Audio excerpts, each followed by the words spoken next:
Petr No Mercy Yan is the UFC bantamweight world champion, and he makes the first defense of his world title against his number one contender Aljamain Sterling tomorrow night in the feature fight of UFC 259, and I can't wait for this fight. It's such a competitive matchup in the bantamweight division. However, Petr Yan is the champion and the topic of this video, so I'm going to go through his top 5 threats in the bantamweight division, because I don't see many bantamweights on earth right now that can get one over on Petr Yan. He's such an intimidating man and a terrifying fighter in general. He's so technically good. I'm going to go through my top 5 threats, starting at number 5, ending with number 1. Not all of the people on this list are people that I think are going to beat Petr Yan. I'm just ranking who I believe has the best chance of doing so, 5 through 1, because I'll tell you this, I watched the countdown episode. It was literally like when it cut to Petr Yan's scene, it was like they summoned some kind of demon from Siberia. It was terrifying. It made all my hairs stand up on end. Looking forward to getting into this video, starting with number 5 on my list.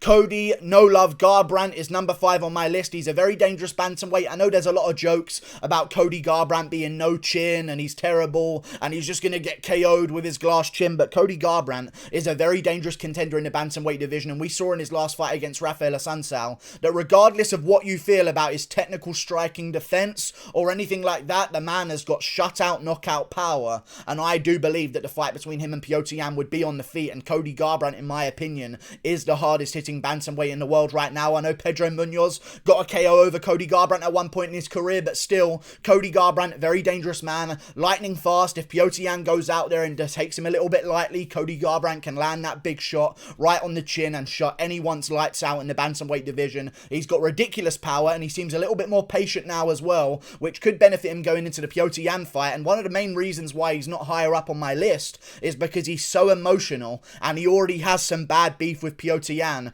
I feel like all Petr Yan would have to do is tell Cody Garbrandt's son to put on a mask on an aeroplane, and Garbrandt would just lose his shit, flip out, and start swinging in a phone booth. And I think that's where he would fail against Petr Yan. I think Yan could get under his skin, start some trash talking. I don't think Cody Garbrandt fights too well under those circumstances. I know he beat Dominic Cruz, but again, Cruz won 2 of those rounds, outlanded Cody Garbrandt every single round. Garbrandt knocked him down a couple of times in those rounds, which helped secure him the fight, and also he did some cool breakdancing moves, which makes everyone feel like he completely dominated Dominic Cruz. It was a very competitive fight while it lasted, in all honesty. Cody Garbrandt, though, dangerous contender in the bantamweight division. He's got KO power, which makes him a threat to Petr Yan. I just don't see him having that X factor of mixing something else in, like the wrestling, or like great footwork around the outside, or like great range in the bantamweight division, perhaps. We're going to go through the rest of the people on my list, but Cody Garbrandt sits at number 5, just because he's an absolute dangerous guy in the bantamweight division with that special KO power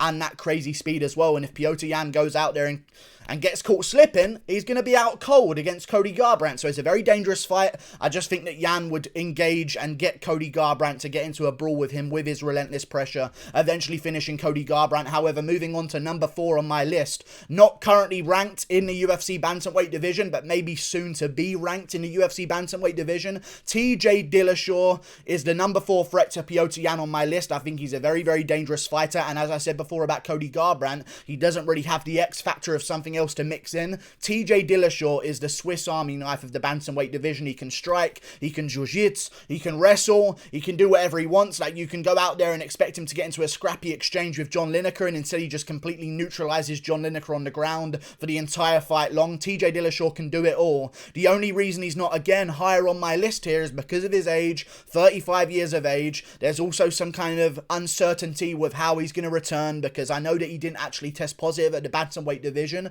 and they actually went back and tested his old bantamweight samples and didn't find any EPO in his system. However, there's still going to be some concern, because you know, he could have been on it, and he might come back and not look the same whatsoever, and there's a lot of uncertainty, and he also is coming back after a 2-year layoff if he is going to come back and fight Petr Yan straight away. And if Yan beats Aljamain Sterling tomorrow night, he said he's going to call out TJ Dillashaw, and that's the fight he wants. Dillashaw might come back and get an immediate title shot if Yan wins and calls him out. The UFC is not going to waste all of that promotion. And I feel like if Dillashaw comes back against Petr Yan, he's probably going to get beaten quite badly, because Yan's been active, he's the younger guy. We often see this changeover in the divisions. It's not often we see a 35-year-old successful bantamweight. TJ Dillashaw, dangerous guy, can do everything. I just don't think he has enough to get the respect of Petr Yan in the fight, and I think Yan would eventually just catch him on that chin because, as I said before, TJ Dillashaw has been caught many times. Garbrandt caught him a couple of times in both fights, dropped him in the first one pretty badly. TJ Dillashaw's been knocked out by John Dodson. He got finished by Henry Cejudo. Now, don't get me wrong, they're not shut-out, lights-off KOs. It's a lot of times to be getting dropped in the bantamweight division. I feel like Dillashaw's chin is maybe run its course. Who knows? He might come back and be the best he's ever looked. I doubt it. There's a lot of uncertainty around Dillashaw, so I'm going to put him at number 4 on my list. I think Yan would beat him, but he's a very dangerous fight for him and a dangerous fight for everyone in the bantamweight division. Moving on to number 3 in my list. Now, unless I put him in the thumbnail with a big red arrow pointing towards him, you might not have known this guy was going to be in the video. Pedro Munhoz is number 3 on my list as threats to Petr Yan. I think this man is criminally underrated in the bantamweight division. He beat Frankie Edgar 4 rounds to 1, and it was a blatant robbery, one of the worst robberies I've ever seen in UFC history, and I'm not exaggerating that whatsoever. Pedro Munhoz should be ranked, in my opinion, number 6 or number 5 right now in the bantamweight division. He still holds a good win over Cody Garbrandt at number 4 in the bantamweight division. He holds a great win over number 3 Rob Font in the bantamweight division as well. He's got a lot of good wins. I don't know why he's so lowly ranked. He's beaten great opponents, Jimmy Rivera twice. He only lost to Frankie Edgar, and that's holding him down in the rankings and putting Frankie Edgar above him. However, they're not considering his wins over Cody Garbrandt or Rob Font when coming to ranking him in the bantamweight division. They're only considering Edgar's win over him when considering where to rank Frankie Edgar in the bantamweight division. I don't understand whatsoever what they're doing, but Pedro Munhoz deserves to be higher ranked at bantamweight. He's a very dangerous guy for Yan, and I'll tell you why. Relentless pressure, great pace, never slows down. I know he's an older guy, which is why he's probably not 1 or 2 on my list right now. Calf kicks. It doesn't matter how good you are. If someone has the ability and the confidence in the density of their shins like Pedro Munhoz does, to go out there and just go calf to calf with you and know that their calf is going to be stronger, or their shin is going to be stronger than your calf, or your shin, if you even try and check it, having that ability that Pedro Munhoz has to go to that calf early and chop away at the legs against a boxing heavy style in Petr Yan. I know he started as a taekwondo guy and he went to boxing, now he's an MMA guy, and he has got some great kicks, don't get me wrong. I just feel like he's the majority of the time he's a boxer. And Jose Aldo was able to chop at the legs a couple of times in their fight and go to the body a couple of times as well. I feel like the lower half of Petr Yan's body is an open target for Pedro Munhoz, and he'd be a very dangerous fighter to take on Petr Yan. And also, regardless of the relentless pressure, the fact that he doesn't slow down, the fact that he's got some good power himself, and the fact that he's got crisp combinations and got those calf kicks, he also has an iron chin, which is going to help him in those exchanges where other guys would sort of back down to Yan and let him get the control and allow Yan to start pressuring them. Munhoz has that granite chin that just doesn't seem to take any damage whatsoever, regardless of what he gets hit by, and I think he could be a real problem for Petr Yan in his career, and I wouldn't even mind picking him as a huge underdog at some point. Who knows? I think Yan would get the win over Pedro Munhoz, just technically on the feet. I think he's a bit of a better striker, but still, you can't deny that the young savage or the young assassin or whatever his name is, he shouldn't be called a young anything. He's like 34 years of age. He's one of the most dangerous guys in the bantamweight division, and Pedro Munhoz is a real threat to Petr Yan, putting him at number 3 on my list. Moving on to number 2. You kind of know what these last 2 are going to be. Cory Sandhagen sits at number 2 on my list. He's got another X factor in there, which is the footwork and the movement and the range at bantamweight, and now we find out of nowhere, flying knees, wheel kicks, whole new moves added to his game over the past few years. Really good to see a young fighter start to add new tools in their time off. It shows that they're an evolving threat in the bantamweight division. I know he lost that fight to Aljamain Sterling in the first round, but you play that fight 10 times over, it doesn't go that way 10 times over. Now, I know that's a very generic expression, but I don't even think Aljo wins 10 times over. I don't even think Aljo wins that fight 7 times over. I think it's a very competitive fight, but Aljamain Sterling got a perfect position straight away, exactly where he wanted, maybe by sticking his toes in the cage and climbing up on Sandhagen's back, but who cares? I never mentioned that. I need to stop doing it. Cory Sandhagen, very dangerous threat for Petr Yan, very dangerous threat for anyone in the bantamweight division, and he's a massive guy as well with a lot of range, a lot of kicks as well, and I think he could maybe out-duke Petr Yan at range in the stand-up department of a fight. He's got great cardio. He doesn't seem to slow down in any of his fights. We've seen him go 3 rounds hard before. He's not a massive muscle-bound guy who's swinging everything into every punch. I would say this, though. I worry that a lot of people are going to be sort of swayed by Sandhagen's KOs with the wheel kick over Moraes and the flying knee over Frankie Edgar. I really want to see how those... as much as I love a KO in the first round of fights, I love KOs. Second round of fights, I love it. I love KOs. It fucking tells me nothing about who the better fighter is. I'm sorry, okay? If someone goes out there and lands a big KO punch, they can be the better fighter, fair enough.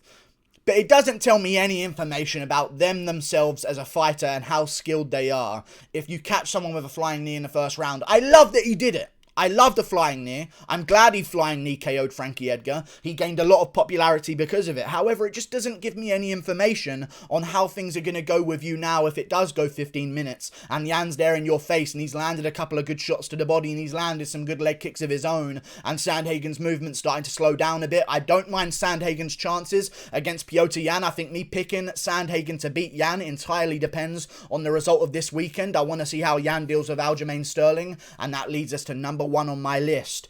Aljamain Sterling is my number 1 threat to Petr Yan, and what do you know, he's the contender this weekend. The last number 1 threat on any of my lists was for Davis and Figueiredo, and my number 1 threat was Brandon Moreno. So that tells you everything you need to know. I'm picking Aljamain Sterling here to beat Petr Yan this weekend. I think he gets the job done by submission in the 3rd round. I don't even think he's going to go for a takedown. I think he's going to get a rear naked choke standing, but let me tell you why he's a dangerous matchup for Petr Yan, because Yan is a technician. He's perfect. He really is perfect. I wouldn't even mind if they change his name from No Mercy to like Perfect Petr Yan. It actually kind of works. It's got some alliteration there, but he's very perfect in everything he does. Very technical, and I think a nice funky guy like Aljamain Sterling, who throws things off on an offbeat, lands good leg kicks from the outside, does spinning back fists, does head kicks out of nowhere, spins around all over the place, moves all over the place as well, has a very sporadic style in the cage. I think the unorthodox of Aljamain Sterling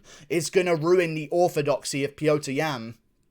And I think Aljamain Sterling can get the job done. I think he's going to pressure Yan, and also he's got that X factor on top of everything else.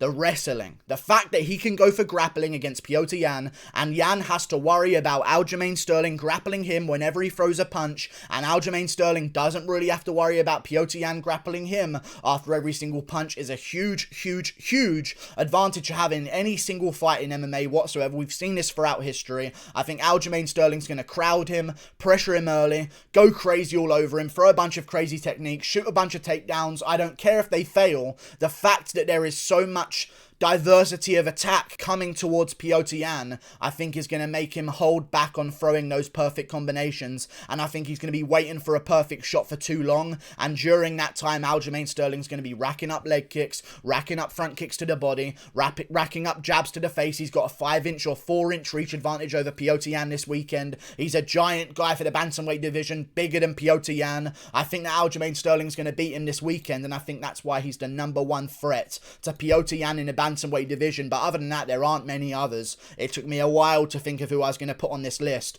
but Aljamain Sterling sits at number 1 for a reason. He's dangerous, he's underrated, and in my honest opinion, he beat Rafael Assunção. That's a fact. And not only did he beat Rafael Assunção where he got robbed, but he got groin kicked so many times in the Rafael Assunção fight, and it was bad groin kicking, and he was visibly hurt by the groin kicks, wincing and hunched over in the fight, and the referee did not step in whatsoever, regardless of what groin kicks he did or did not see. And Aljamain Sterling had to fight through groin kicks and still got robbed at the end. What do you know, he was fighting Rafael Assunção in Brazil. I thought Aljamain Sterling won that fight, and if he wins that fight, and if the Bryan Caraway fight is scored today, Aljo wins that one as well. Bryan Caraway beat Aljamain Sterling by controlling him in half guard at the end of the 2nd round. If Aljo fights that fight today, he landed way more significant strikes than Bryan Caraway. He'd probably get given that fight. So in today's scoring standards, I believe Sterling has only lost to Marlon Moraes.